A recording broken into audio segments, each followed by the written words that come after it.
Olá, alunos do sexto ano, aqui é a professora Daiele e hoje nós vamos estar trabalhando sobre relações ecológicas entre os seres vivos.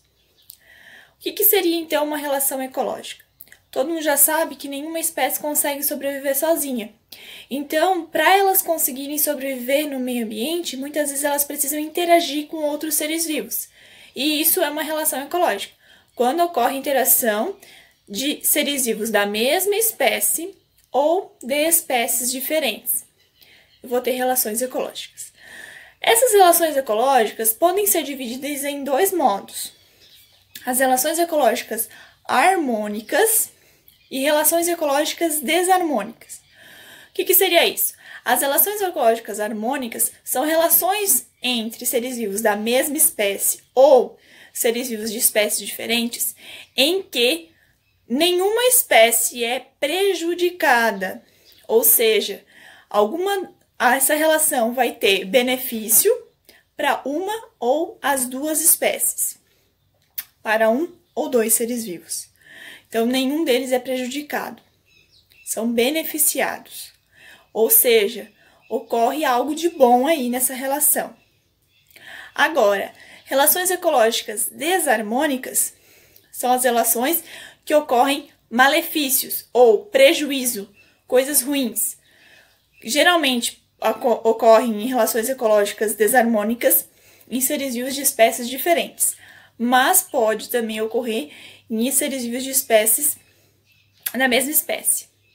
Então, assim, na relação ecológica desarmônica, esse ser vivo, algum pode até ser beneficiado nessa relação, mas o outro vai ser prejudicado.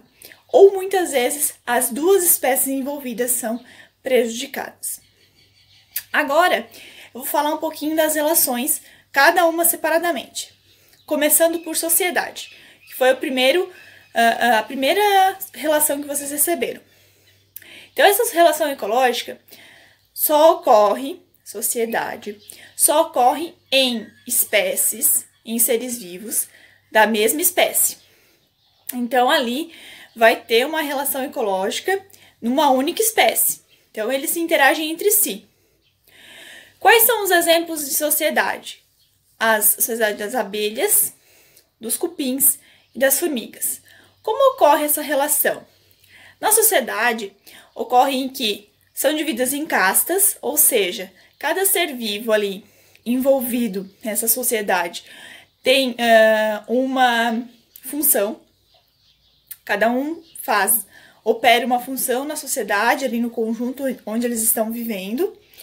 Cada um faz isso e algumas vezes eles podem ter aspectos, corporais diferentes uns dos outros. Então, ali nós vamos ter a sociedade. Agora, então, eu vou falar para vocês em relação à sociedade das abelhas. Na sociedade das abelhas, a mais conhecida é a abelha africana, aquela que tem ferrão. Todo mundo conhece a abelha africana, que é conhecida pela espécie Apis mellifera. Essa abelha, ela consegue viver em sociedade divididas em 3 castas, que são chamadas de rainha, zangão e operárias. O que a rainha faz? A rainha é a maior que tem, então a gente consegue diferenciar o tamanho da rainha pelas operárias por causa do tamanho. Então, nós temos essa diferenciação de tamanho desses 3 tipos de abelhas de castas. Então, a abelha rainha, ela vai ser maior, ela vai comandar toda a colmeia e também ela tem a função fértil, ou seja, ela é a única da colmeia inteira que se reproduz. E com isso, para se reproduzir, ela precisa do zangão, que é o macho fértil que tem na colmeia. Também tem um tamanho diferenciado. Então, os únicos que se reproduzem é a abelha rainha e o zangão. As operárias fazem todo o trabalho da colmeia. Elas buscam néctar, buscam pólen, constroem as colmeias. Então, elas fazem todo esse processo de trabalho. Por isso que já são chamadas de operárias, porque elas que trabalham são todas fêmeas e nenhuma pode se reproduzir. Elas são estéreis. Aí eu quero algumas curiosidades que eu vou falar para vocês em relação a esse grupo, né, das abelhas. Primeiro, só existe uma, em toda a colmeia só existe uma abelha rainha. Se caso ela deixar de estar na colmeia, a colmeia às vezes se desfaz ou eles têm que rapidamente, quem é apicultor, né, que já trabalha com isso, daí eles vão saber colocar outra abelha, daí tem esse processo. Como as abelhas rainha, às vezes já sabem que já estão, assim, velhas, né, ou podem já acabar morrendo, o que elas fazem? Elas mesmo produzem a próxima abelha rainha. Como é que faz isso? Elas põem os ovos separados e as larvas que vão se tornar a abelha rainha são alimentadas pela geleia real. Então, importante vocês saberem. Somente as abelhas, somente a rainha que come a geleia real, que é produzida pelo pólen das flores. Então, vai dessa diferenciação de tamanho por causa da geleia real, que somente a abelha rainha que come. O que acontece no desenvolvimento das abelhas? Quando vai nascer a abelha rainha. Então, tem várias larvas que podem se tornar abelha rainha. Aquela que se desenvolver primeiro, acaba se desenvolvendo, nascendo primeiro, ela acaba eliminando, ou seja, matando as outras. E ela se torna a abelha rainha no lugar de todas as outras que estavam desenvolvendo junto com ela. Inclusive da abelha rainha que já está mais velha, talvez já até morrendo, né? Ela tem uma duração de um tempo de vida. Agora, vocês sabem como faz o mel que é produzido pelas abelhas? Então, como eu disse antes, a geleia real, ela é produzida pelo pólen, que vem lá das flores. O néctar, que é um líquido açucarado que está lá presente nas flores, ele produz o mel, que as abelhas também coletam. Todas são as operárias. Então, as operárias vão lá, coletam o mel, coletam o néctar, trazem para a colmeia. Mas como é que elas coletam? Elas sugam o néctar. Quando chega lá na colmeia, que ela tem todos aqueles favinhos que vocês devem ter visto já de abelha, elas, como se fosse vomitar o néctar ali dentro. Então, o mel é como se fosse um vômito de abelha. Por que isso acontece?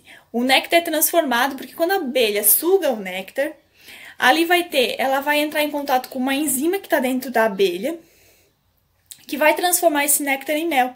Aí quando ela chegar lá na colmeia, ela tem que vomitar esse mel dentro da colmeia. Mas lembrando, tanto geleia real, tanto mel, como também o própolis que as abelhas produzem, a cera também, são todos muito bem utilizados para medicamentos e para a saúde dos seres humanos. Então, é só uma curiosidade para vocês em relação às abelhas. Nós vamos ter também a sociedade das formigas. E daí, nas formigas, a rainha e o rei são os únicos que se reproduzem e os únicos que têm asas. Então, você já deve ter visto ali, por aí, abelhas com asas. Então, a abelha com asa representa abelhas que estão na época reprodutiva. Também vão ter os soldados, as jardineiras e as cortadeiras. Outra coisa, uma curiosidade em relação às formigas, é que elas não se alimentam das folhas que elas carregam ou dos alimentos que elas carregam. Elas cultivam o próprio alimento. Então, elas carregam várias folhas, vários restinhos de alimento que vocês às vezes vê por aí, que tem formiga. Elas levam para o formigueiro e lá elas cultivam o fungo. Guardar, estocar esses restos de alimentos que elas vão carregando, acaba produzindo fungo, que é isso que elas consomem. Então, as formigas, elas não consomem folhas, e nem açúcar, nem pão, ou inseto ali que elas estão carregando morto. E sim, o fungo que elas cultivam, que forma quando elas guardam um alimento lá dentro do formigueiro. E nós temos também a sociedade dos cupins, que nem todos os cupins que conhecemos são, vamos dizer assim, que eles comem madeira. Alguns cupins, eles acabam sendo importantes no ciclo ecológico da vida, né? Servem de alimento para muitos animais e nem todos eles acabam comendo madeira. E claro, tem aqueles cupins que formam aqueles cupinzeiros fortes, resistentes, até tem imagens, eu acho que passei para vocês no material relação à sociedade. Continuando então o conteúdo de hoje, eu vou estar trabalhando agora com vocês mais 3 relações ecológicas harmônicas. Em outro vídeo eu vou estar gravando para vocês relações ecológicas desarmônicas, para não ficar muito longo este vídeo. Então, nós vamos estar estudando basicamente 3 relações ecológicas harmônicas, além de sociedade que a gente já viu. Inquilinismo, comensalismo e mutualismo. Começando então por comensalismo. Comensalismo é uma relação ecológica boa, que não ocorre, uma espécie é beneficiada e a outra não é prejudicada, não acontece nada, que é o hábito, o comensalismo é o hábito de comer restos de alimentos de outros animais. Então, por exemplo, um ser vivo, um exemplo bem básico é a gente tá comendo alguma coisa e tem algum animal próximo da gente, um gato, um cachorro, e ele começa a comer aqueles pedacinhos do nosso alimento que caem no chão. Então, nós estamos comendo, os pedacinhos que caem no chão, para nós não vai fazer diferença nenhuma, e o animal vai comer o resto dos alimentos que eu estou desperdiçando, vamos dizer assim. Então, eu não vou estar sendo prejudicado, mas o animal que está comendo aqueles restos de alimentos aí no chão vai ser beneficiado. Outros exemplos que eu passei para vocês. Nós temos a rêmora e o tubarão. A rêmora é um peixe e o tubarão-baleia também é um peixe.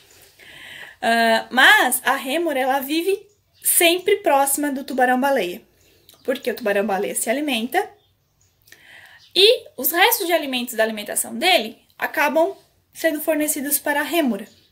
Então, é um exemplo de comensalismo. Comensalismo é o hábito de comer restos de alimentos de outros animais sem prejudicá-los.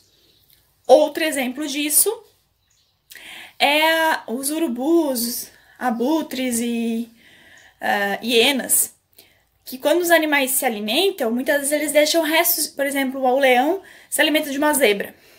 Ele vai ali e comeu a zebra. Sobrou alguns ossos, algum resto de carne, geralmente tem urubus e hienas que vão lá comer esses restos deixados pelo leão. Então, isso é um outro exemplo de comensalismo. O leão se alimentou, esses animais vão lá e comem os restos que sobraram, que não prejudica ninguém, e ainda quem comeu o resto de alimento é beneficiado. Nós temos também o inquilinismo. O inquilinismo a palavra vem de inquilino. Então, quando uma pessoa mora de aluguel, ela é um inquilino. Ela vai lá, tem uma casa, ela paga um aluguel para o proprietário, para viver lá. Então, o inquilinismo na natureza é bem semelhante a isso, só que não paga nada. Então, o inquilinismo é morar na casa do outro, sem prejudicá-lo e ainda ser beneficiado. Vocês já devem ter visto, né, árvores com orquídeas em cima, nos caules, troncos da árvore. Então, o que é isso? A árvore está ali, normalzinha, no lugar dela, e muitas vezes aparecem orquídeas ou bromélias que nascem por cima dos troncos dessas árvores. O que isso acontece? É um inquilinismo. A árvore está ali no ambiente dela e outras árvores, outras plantinhas acabam encontrando ali um ambiente favorável para a sobrevivência. Por que elas vão ali? Porque elas conseguem sobreviver, elas conseguem receber luminosidade, luz, com uma forma mais facilitada, principalmente em ambientes com floresta fechada. Então, elas vão ficar num ponto mais alto e assim elas vão conseguir sobreviver com mais facilidade. Elas prejudicam? Não, elas não vão retirar alimentos da árvore nem nada, elas só estão ali para a sobrevivência delas e ter uma maior luminosidade, maior facilidade para estar pegando água e tudo mais. É para fazer o seu processo também de fotossíntese por causa da luz. A última que nós vamos estar vendo hoje é sobre o mutualismo. Então, o mutualismo é quando ambas as espécies são beneficiadas.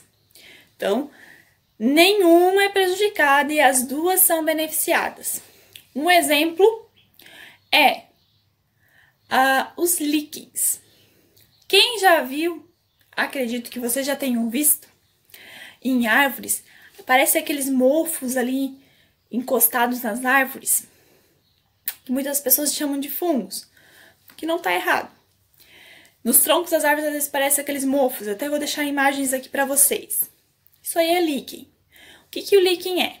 É uma associação de fungos e algas, ou fungos e cianobactérias. Então, são dois seres vivos que sobrevivem juntos, geralmente se encontram em muros ou em troncos de árvores.